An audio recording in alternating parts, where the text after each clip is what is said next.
Habakkuk chapter 3. And first of all, before we even get into it, can we just celebrate that for a second? I mean, we've gotten to the end of a book of the Bible, which it feels like it's been a long time since we've been able to say that, mainly because we've been off and on with the Gospel of John for about 9,000 weeks. But here we are, and we are about to finish the book of Habakkuk. It's one of the minor prophets, but again, it's only minor because of the size, which should not deflate our excitement right now that we're finishing a book of the Bible, okay? Now, Habakkuk, as you know, it is set within a tumultuous moment in Habakkuk's experience in Judah in the south. What is happening is the destruction of Israel in the north, the overtaking of the Assyrian Empire and the Egyptian Empire, and the Neo-Babylonians are rising up. And this conversation between Habakkuk and God about what's taking place, namely the things that Habakkuk sees as violence and injustice, the system that has been set up, God, it is not working. And Habakkuk, as the prophet, is petitioning on behalf of the people. And one of the reasons why I wanted to hang out here for a few weeks, just a handful of weeks, is because in our specific moment, in our cultural history, when we look outside the walls of our homes, which some of us feel as though we are quarantined within our own homes, when we look outside the window, when we peek into what's happening out there somewhere, we see violence and we see injustice, whether that is due to racial unrest and division and prejudice and white supremacy, whether that is due to political partisanship and the polarized status of our country and the different people that we see that are putting big flags in the ground and staking their claim around their political ideologies, and how that is causing real issues in a fake medium of social media. It's not causing as many difficulties in face-to-face conversation, but at least online there's so much posturing that is taking place. I'm certainly not trying to say that these ideologies do not bleed over into real life.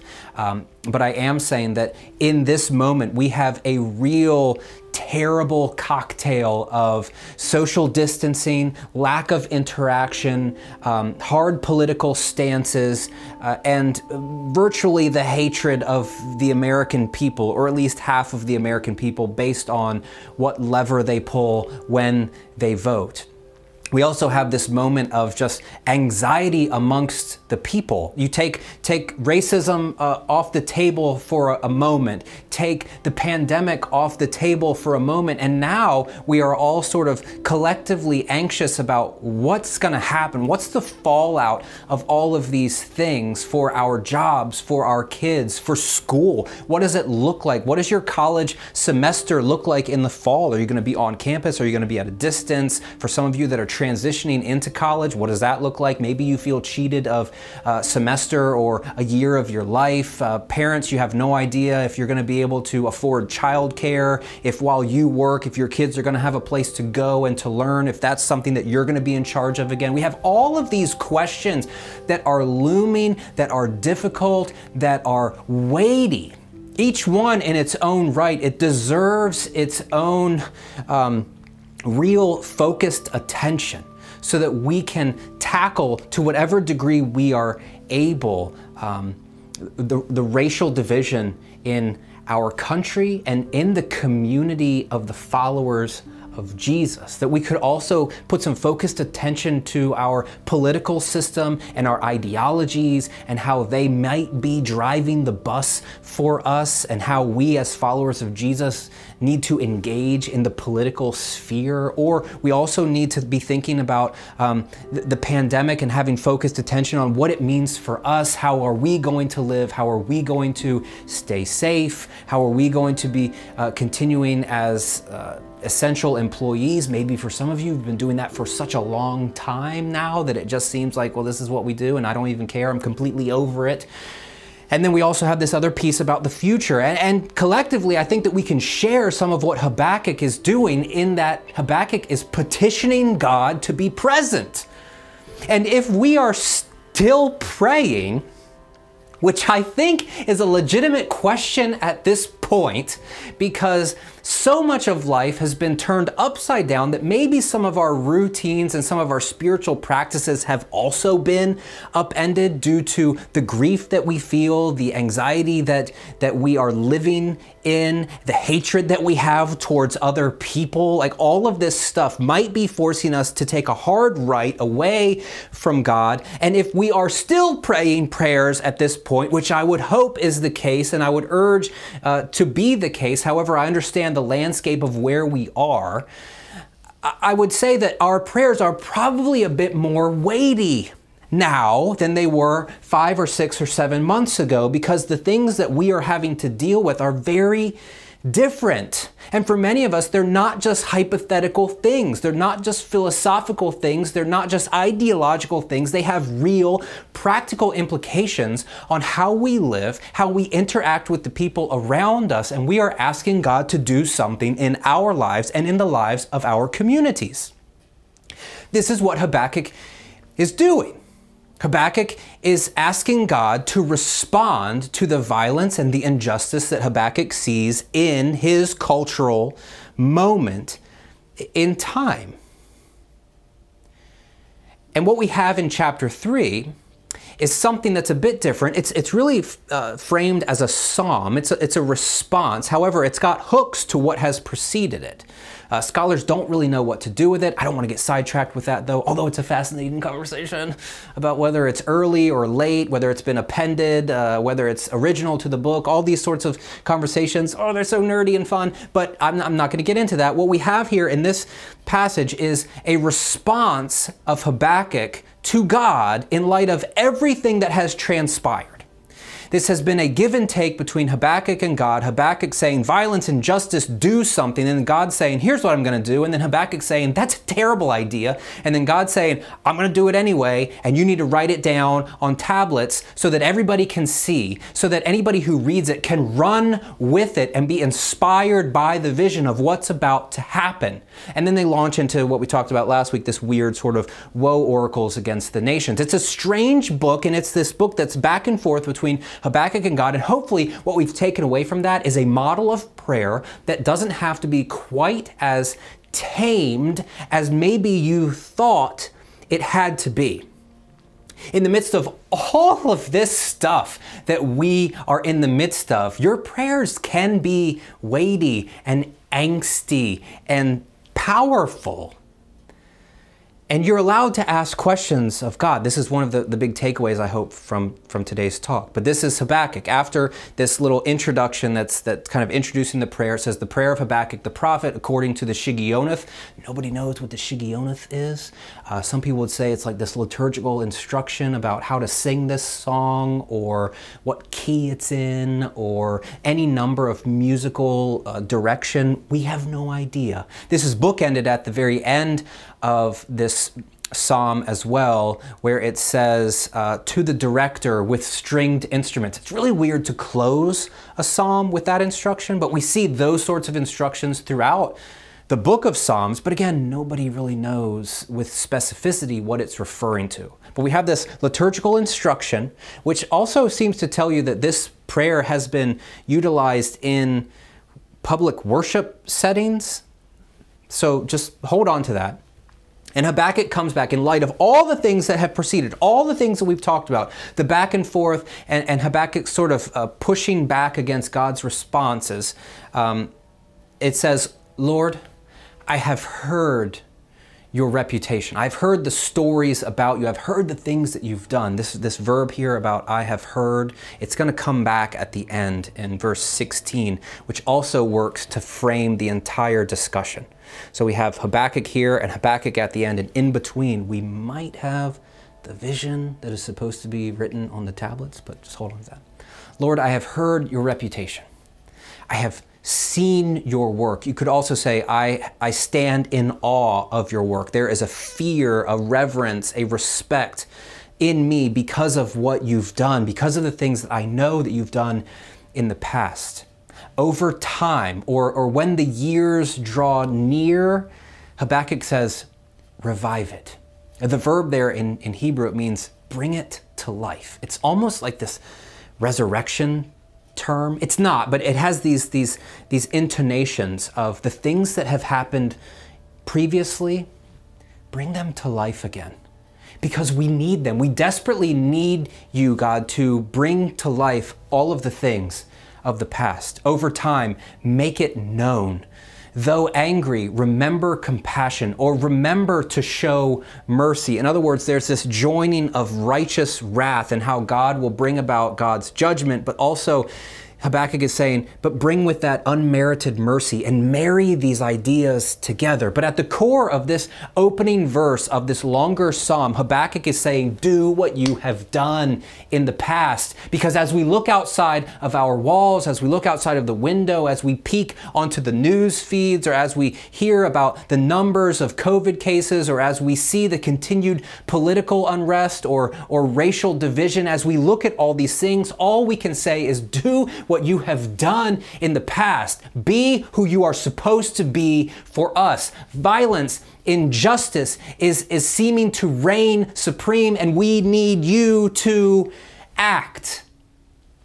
Now remember, in chapter 2, Habakkuk is so fed up with what God has been saying, with the responses of God, that Habakkuk concludes, I will take my post. I will stand at the watch posts, he says. I will position myself on the fortress, according to the Common English Bible, or I will position myself on the ramparts. I'm going to stand here from a vantage point that is high enough where I can see what is about to take place. I will keep watch to see what the Lord says to me and how he will respond to my complaint. God, I am waiting for you to give the answer that I need that will satisfy my desire for violence to be taken care of, to be done away with, and for injustice to be turned over to justice. I am waiting for you to do this. And then God responds by saying this kind of enigmatic phrase, like, write a vision and make it plain upon a tablet, so that, this is the Common English Bible, so that a runner can read it. Remember that image of someone who's running so fast they can look over and read the sign because it's so big and so plain, and on it is emblazoned the vision of what God will do for God's people. That's one way to read that. Another way, a better way, would be so that a reader can run with it. When anyone reads this vision, they will be so inspired and they will be so filled with faith and trust that they will run with it because they are empowered by the words that it has. Now, here's the issue. Throughout the book, we do not know what the vision is. We have never heard with clarity what this vision is. And now some people would say what we have in verses 3 through 15 are the contents of the vision. Habakkuk says, I know what you've done. I know what you're able to do. I've heard the stories. Do that, be that again. And then Habakkuk sort of launches into this ecstatic, prophetic experience. Woohoo! This is where stuff gets trippy and really weird, because the Old Testament prophets, sometimes it seems like they're on mushrooms. You know what I mean? Like in Ezekiel, he sees like this concoction with all these wheels and all these eyes, and you're like, what is this guy on? And there's large conversations within scholarship about the ecstasy of the Old Testament prophets. Now, I don't want to get into that, because what you'll take away is, oh, Josh says I should go out and do mushrooms. That's not what I'm saying. Okay, that is not what I'm saying. Not right now.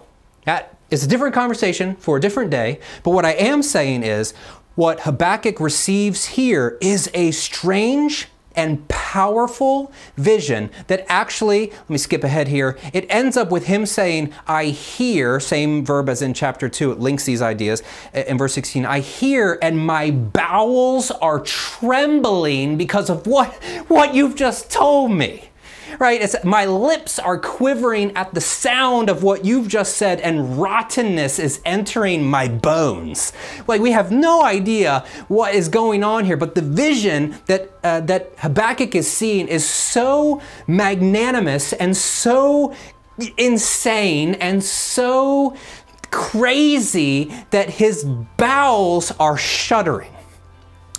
And I can, a little bit too much information here, but I might be able to have a point of contact there with, you know, when you go to Dairy Queen and you have a blizzard and what that does to your bowels.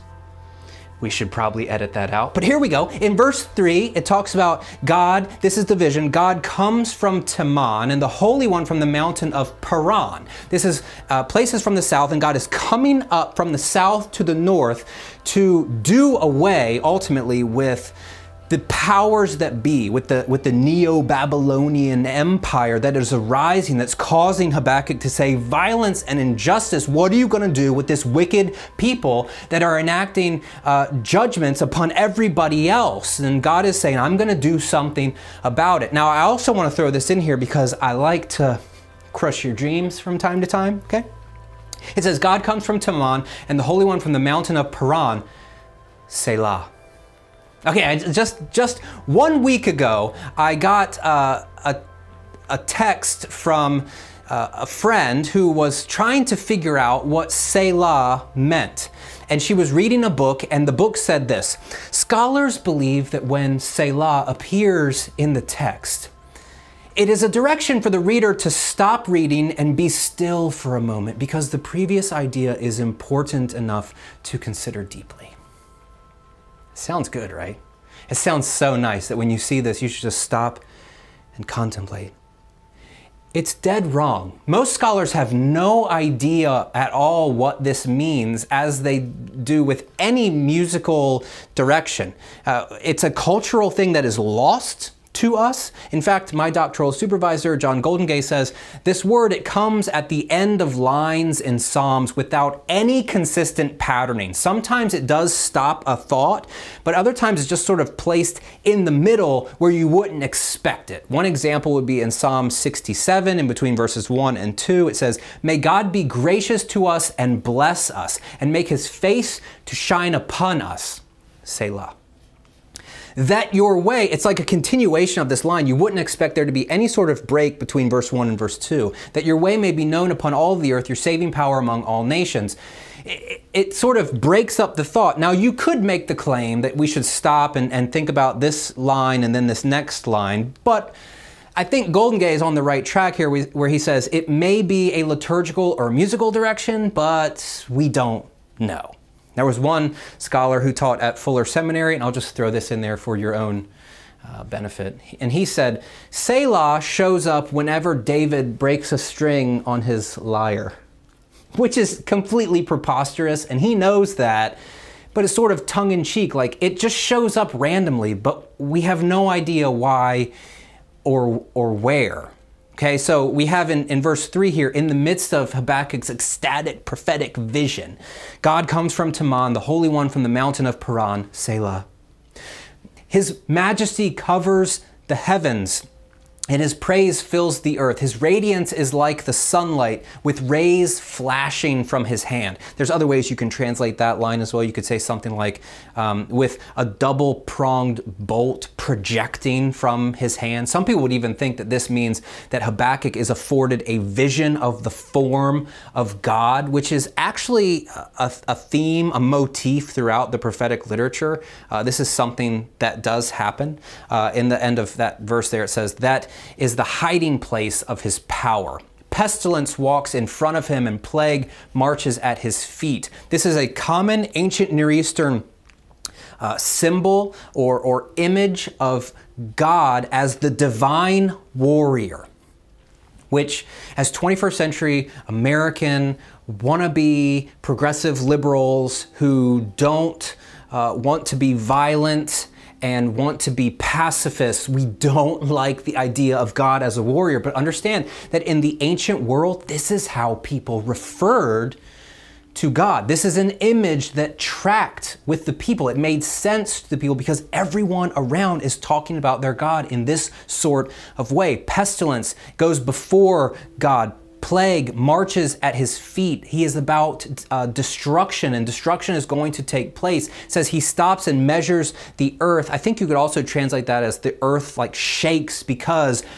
in fear because of God's approach. He looks and sets out against the nations. The everlasting mountains collapse. The eternal hills bow down. The eternal paths the eternal paths belong to him. I saw the tents of Cushan under duress. The curtains of the land of Midian Midian were quaking? Was the Lord raging against the rivers? Habakkuk kind of interposes here. Or was your anger directed against the rivers? Or was your fury directed against the sea when you rode on your horses or rode your chariots to victory? This is another ancient Near Eastern battle theme of God taming the forces of chaos. We remember this from the creation story, where God is hovering over the waters of the deep. God is taming chaos and is making the earth habitable by humans. Now, we also see this in the Exodus, where God is taking the subjugated people of Israel and leading them through the Red Sea into freedom and hope and life. And in that moment of the Red Sea deliverance, the Psalms talk about that as God crushing the head of Leviathan, the sea monster. This is another battle against chaos. So here, where it's talking about your anger being directed at the rivers or your fury directed at the sea, it's tapping into all of these images that made sense to an ancient Near Eastern people. It says, you raise up your empty bow, uttering curses for the arrows. Selah. With rivers you split open the earth. The mountains see you and writhe. A flood of water rushes through. The deep utters its voice and raises its hand aloft. Again, there, the deep. God is at war with the forces of chaos. This symbolism that for the audience of Habakkuk would have been equated with not the primordial forces of chaos, but the ones right here and right now, namely Babylon, the ones who were attempting to threaten and bring about destruction. Those were the forces of chaos that God was supposed to do something about here and now. Sun and moon stand still high above. With your light, your arrows shoot. With your spear at the flash of lightning. In fury, you stride the earth. In anger, you tread the nations. You go out to save your people. For the salvation of your anointed, sorry, I lost my place there. You smashed the head of the house of wickedness, laying bare the foundation up to the neck.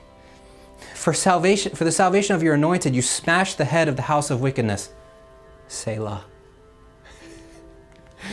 Sorry, I love that. I love putting a pin in that bubble.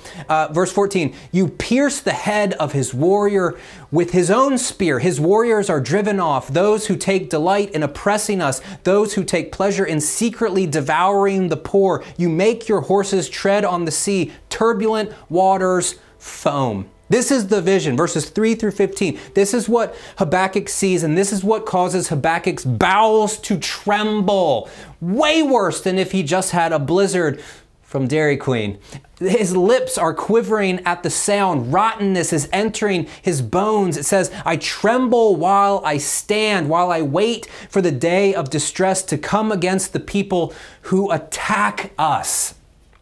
J.J.M. Roberts says, even in his terror, the prophet recognizes the promise that's implicit in this vision, and the response of his will to the vision is precisely what God demanded in Habakkuk 2:3. This write the vision, make it plain. In light of the vision, Habakkuk is willing to cease from his complaints and wait quietly for the vision's fulfillment. And then we get these iconic words in verses 17 through 19. Though the fig tree doesn't bloom and there's no produce on the vine, though the olive crop withers and the fields don't provide food. Some people would say that the author is bringing in ecological catastrophe here to couple it with the impending destruction from Babylon.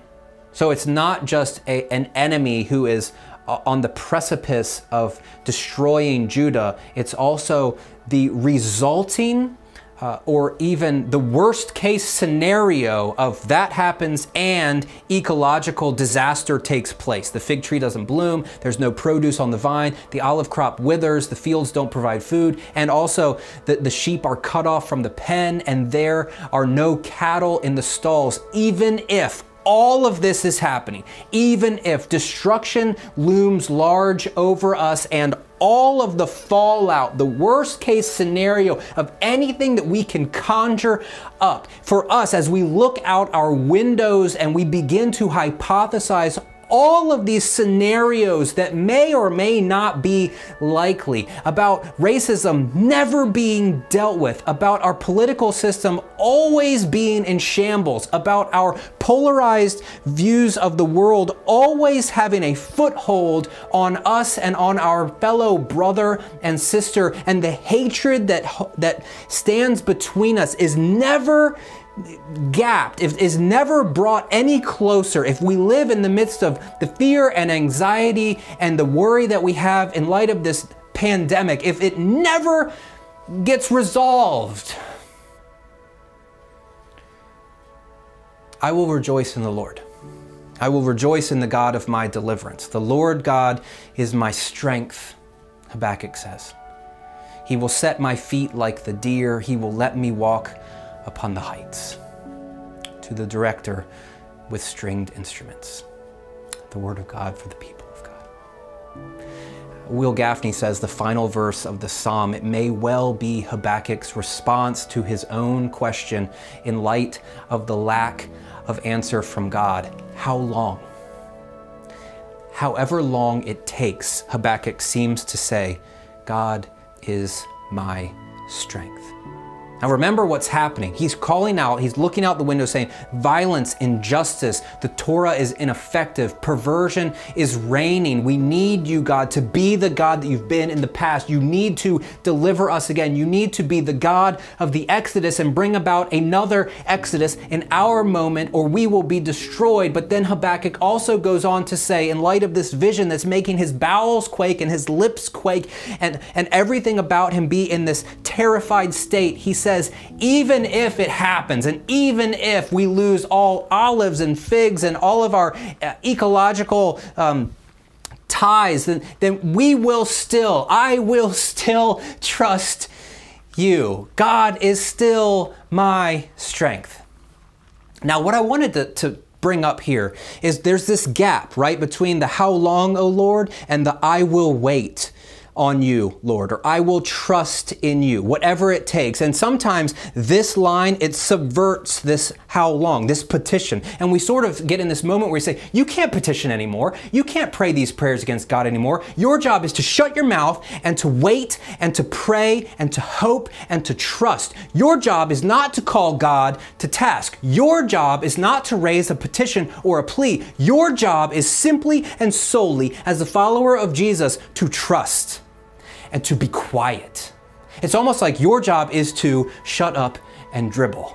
You know, like it's this mindset of you're not allowed to address the things in the world that are completely jacked up. You're not allowed to address it in any meaningful way. You are only allowed to trust and to hope. I want to read from this commentary by Will Gaffney.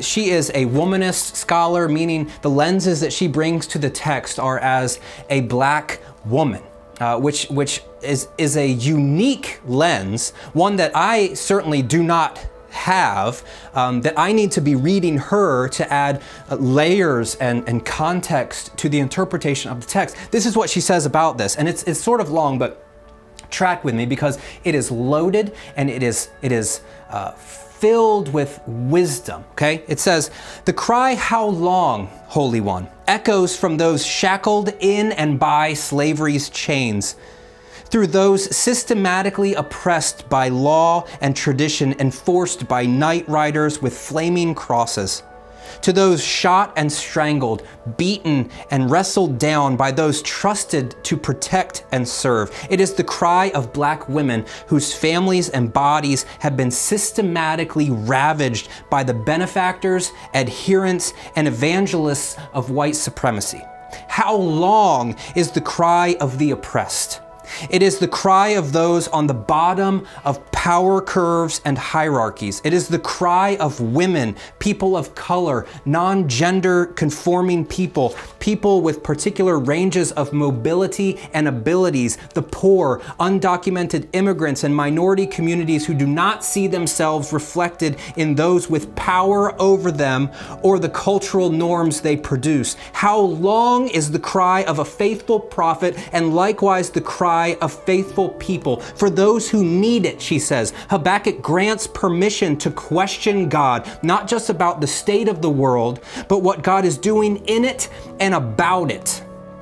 Habakkuk offers a womanish model of faithfulness through his questioning God, demanding a response, and determining for oneself if God's response is valid. She goes on to say, like Habakkuk, we may trust God is turning the world around, but we will stand on our perches, on our watch posts, on the ramparts, to be sure. And if we don't like what we see, we will call God out again and again. There is no subversion of the how long, O Lord, by the I will wait on you, Lord. This does not trump this. This does not silence this. This does not render our prayers null and void. This does not demand silence and passivity and inactivity. This does not demand that we shut up and dribble. This does not demand that we be silent. This does not demand that we don't look out on the ramparts and call God to task for the violence and injustice that we see in the world. Which brings me to this question: what do we see? What do you see? In the midst of this world, what are the lenses that we're looking out from the ramparts and asking, what are we seeing? And are we to be calling God to task? Are we to be calling God to activity? Are we to be calling God to do a work in our world? And this does not mean that we are without a response. This does not mean that we are without words. This does not mean that we do not use our power or our own place of authority and our place in the world to evoke change. This does not mean we sit back on our laurels and wait for God to do something spiritual that overtakes the petition. This does not mean that we just say, I will wait and trust on the Lord. That's not what Habakkuk did, and that's not what we're called to do as followers of Jesus. We are called to get in the midst of the mess and deal with it for the sake of His name, who has called us to fight for justice on behalf of the poor and the marginalized and oppressed. Now, I also know that I've lost some of you here. Some of you are gone because you're tired of talking about systemic racism and white supremacy. You're tired of talking about these issues that you feel that you maybe don't contribute to, or you can't cure even if you wanted to. So I would call you also to be able to look at what you see in the world around you and to ask what you're doing to contribute to it, what you're calling God to do, to be a God of activity, a God of action, a God who is not just passive and standing by. What are you calling God to do from your rampart to fix the injustice in the world that you see? Some of this is not just these massive issues. Some of the things that you need to be focused on, perhaps justice and injustice are the wrong words here, but perhaps what you need to be calling God to task on are the things in your own life that you don't have a clue how to deal with. You feel as though you're at the end of your rope and you're tired and you're broken and you've got nothing left. Cry out to God. Petition God with words that are big and bold, and don't stop until you see what you need to see. Gaffney says, if we don't like what we see on the horizon, we will call God out again and again and again and again to be the God that we know that God is, to be the God of the past, to do it again. We sing the songs, do it again. Why can't we pray that prayer? Listen, man, I don't know where all of you guys are. I don't know what you're dealing with in your moments and in your specific places. But I hope the takeaway from Habakkuk here is that we are called as followers of Jesus, redeemed by Jesus. walking in allegiance with Jesus, to care about what Jesus cares about, that if we don't see it happening in the world, to call God out again and again while we are also acting on God's behalf. Do not give up. Do not cash in. Do not get overly tired. Petition and lament and pray. And while you give all of your respect to the how long, O Lord, may we also learn to live as those who wait and trust while calling God to task and acting on his behalf.